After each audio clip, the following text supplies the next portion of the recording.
Hello bachcho, let's read this question. The question says when Friedel-Crafts alkylation of benzene is carried out with N-propyl bromide, the major product is option A is N-propyl benzene, option B is isopropyl benzene, option C is 2-ethyl benzene, and option D is none of the above.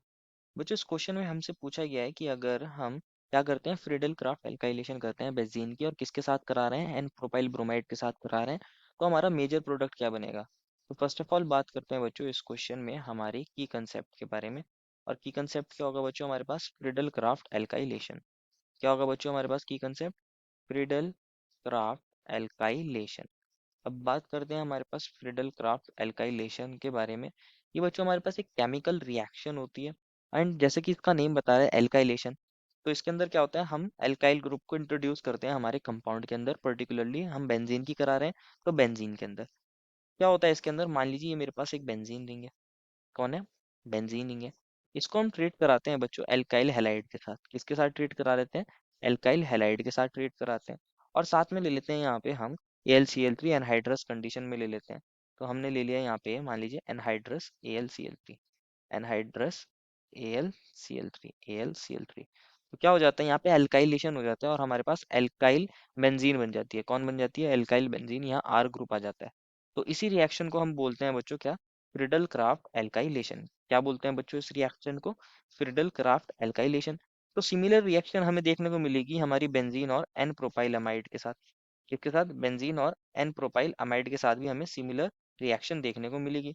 अब देखते हैं बच्चों कैसे होगी ये reaction. अगर हम बात करें हमारे पास क्या होगा इस रिएक्शन के अंदर, तो हमें क्वेश्चन लगा है कि हम एन प्रोपाइल ब्रोमाइड को ट्रीट करा रहे हैं किससे?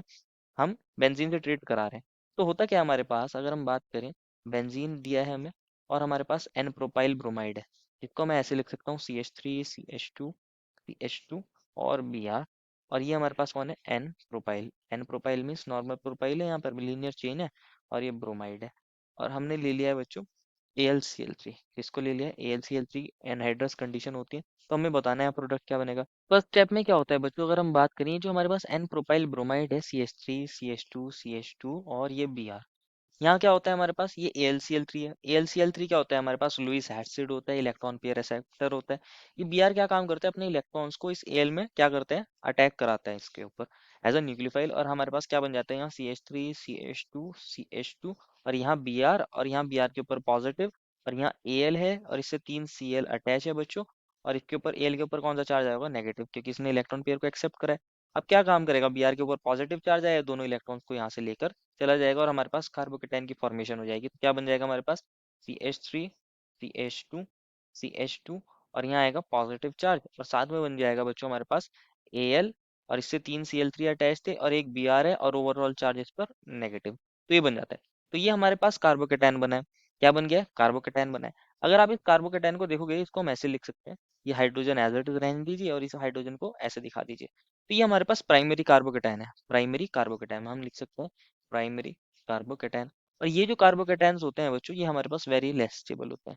Less stable. तो कार्बोकेटाइन्स की एक प्रॉपर्टी होती है, ये रीअरेंज कर देते हैं और स्टेबल कार्बोकेटाइन्स के अंदर कन्वर्ट हो जाते हैं। तो क्या होता है अगर ये वाला हाइड्रोजन हमारे पास यहाँ शिफ्ट हो जाए अपने दोनों इलेक्ट्रॉन्स को लेके इस वाले कार्बन पर, तो हमारे पास यहाँ एक और कार्बोकेटाइन बन जाता है CH3CH और यहाँ बन जाएगा CH3 और यहाँ आएगा पॉजिटिव चार्ज। ये सेकेंडरी कार्बोकेटाइन होता है और ये कंपैरेटिवली मोर स्टेबल होता है। ये सेकेंडरी कार्बोकेटाइन है, सेकेंडरी कार्बोकेटाइन है और कंपैरेटिवली ज्यादा स्टेबल होता है, मोर स्टेबल होता है, मोर स्टेबल होता है। पहले जो था वो प्राइमरी कार्बोकेटाइन था और लेस स्टेबल था। और अब हमारे पास क्या बन गया? सेकेंडरी कार्बोकेटाइन है और मोर स्टेबल। और इस शिफ्ट को बोलते हैं 1,2 हाइड्राइड शिफ्ट। क्या बोलते हैं? 1,2 हाइड्राइड शिफ्ट। 1,2 hydride shift. बच्चों अगर आप इसके अंदर स्टेबिलिटी को अगेन समझना चाहो आप इसको इसके बेसिस पे भी समझ सकते हो। यहाँ प्लस आई इफेक्ट लग रहा है एक ग्रुप का, हमारे पास CH3 CH2 का। और यहाँ हमारे पास दो ग्रुप्स क्या कर रहे हैं? प्लस आई इफेक्ट लगा रहे हैं, इंडक्टिव इफेक्ट लगा रहे हैं। तो हमारे पास ज्यादा स्टेबलाइज कर रहे हैं हमारे कार्बोकेटाइन को, तो इसलिए हमारा यहाँ सेकेंडरी कार्बोकेटाइन ज्यादा स्टेबल होता है, मोर स्टेबल होता है। तो ये मेजर होगा, ये ज्यादा बनेगा। और हमारे पास जो ये प्राइमरी कार्बोकेटाइन है लेस स्टेबल है, तो ये माइनर होगा और ये कम बनेगा। ये हमारे पास कम बनेगा, ये हमारे पास ज्यादा बनेगा। तो क्वेश्चन ने तो हमसे मेजर वाले के बारे में पूछा था, तो हम मेजर वाले को लेकर चलेंगे। तो अब हम क्या करेंगे, हमारे पास जो ये बेंजीन है, ये बेंजीन हमारे पास ये रही, ये इसके अंदर डबल बॉन्ड्स है। और ये कार्बोकेटाइन इसके पास आएगा, इसके ऊपर यहाँ CH3 था और यहाँ CH3 था और यहाँ हमारे पास CH पॉजिटिव था। अब ये जो बेंजीन के पास ये जो हमारा डबल बॉन्ड है, ये एज अ न्यूक्लियोफाइल क्या काम करेगा हमारे पास, इस हाँ इलेक्ट्रोफाइल पर अटैक करेगा और यहाँ हमारे पास क्या बन जाएगा, हमारे पास ये जो हमारा इलेक्ट्रोफाइल है यहाँ अटैच हो जाएगा CH, और ये CH3 और ये CH3, यहाँ पर आ जाएगा पॉजिटिव चार्ज, ये डबल बॉन्ड, ये डबल बॉन्ड। ये जो पॉजिटिव चार्ज है बच्चों, ये हमारे पास कॉन्जुगेशन में भी यहाँ पार्टिसिपेट कर सकता है। क्या होगा, ये पाई बॉन्ड इधर मूव कर जाए तो पैरा पोजीशन पे क्या आ जाएगा, पॉजिटिव चार्ज आ जाएगा, ये डबल बॉन्ड, ये डबल बॉन्ड, और यहाँ कौन है बच्चों, CH है और इससे दो CH3 ग्रुप अटैच है। अगेन क्या हो सकता है, ये हमारा पाई बॉन्ड इधर मूव कर जाए तो अगेन ऑर्थो पोजीशन पर पॉजिटिव चार्ज आ जाएगा, CH3 CH और CH3, और हमारे पास यहाँ ऑर्थो पोजीशन पर कौन सा चार्ज आ जाएगा बच्चों, पॉजिटिव, ये डबल बॉन्ड, ये डबल बॉन्ड। अब क्या होगा लास्ट में हमारे पास, क्योंकि हमारा एरोमेटिक कंपाउंड था पहले बेंजीन, और अब उसके अंदर क्या हो गया, एरोमेटिसिटी ब्रेक हो गई है, तो ये हाइड्रोजन अपने दोनों इलेक्ट्रॉन्स को यहाँ से देकर चला जाएगा, -H+ हम कर देंगे, तो ये हाइड्रोजन अपने दोनों इलेक्ट्रॉन को यहाँ से देकर चला जाएगा और यहाँ डबल बॉन्ड बन जाएगा, ये डबल बॉन्ड था, ये डबल बॉन्ड, और यहाँ हमारे पास CH और CH3, अगेन हमारे पास बेंजीन रिंग बन गई है जिसके ऊपर ये CH ग्रुप का हमारा अटैच है। इस ग्रुप को बोलते हैं हम आइसोप्रोपाइल।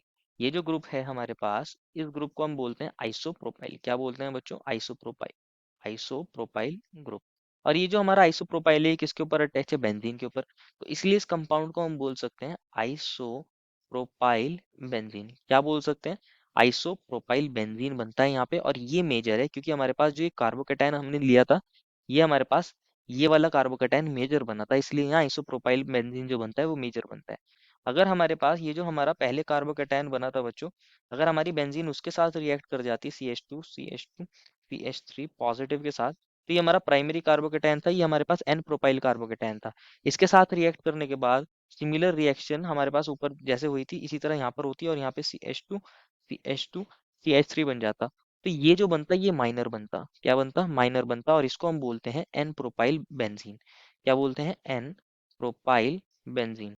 एन प्रोपाइल बेंजीन ये हमारे पास माइनर बनता है, आइसोप्रोपाइल बेंजीन हमारे पास मेजर बनता है। तो बच्चों इस रिएक्शन के अंदर हमारे पास दो प्रोडक्ट बनते हैं, एक एन प्रोपाइल बेंजीन जो माइनर होता है, और दूसरा होता है आइसोप्रोपाइल बेंजीन जो मेजर होता है। तो क्वेश्चन ने हमसे मेजर के बारे में पूछा गया था, तो हमारा जो आइसोप्रोपाइल बेंजीन है वो सही हो जाएगा ऑप्शन बी में, और बाकी ऑप्शन क्या हो जाएंगे, गलत हो जाएंगे। Therefore final answer is option number B. I hope you understood it well and best of luck.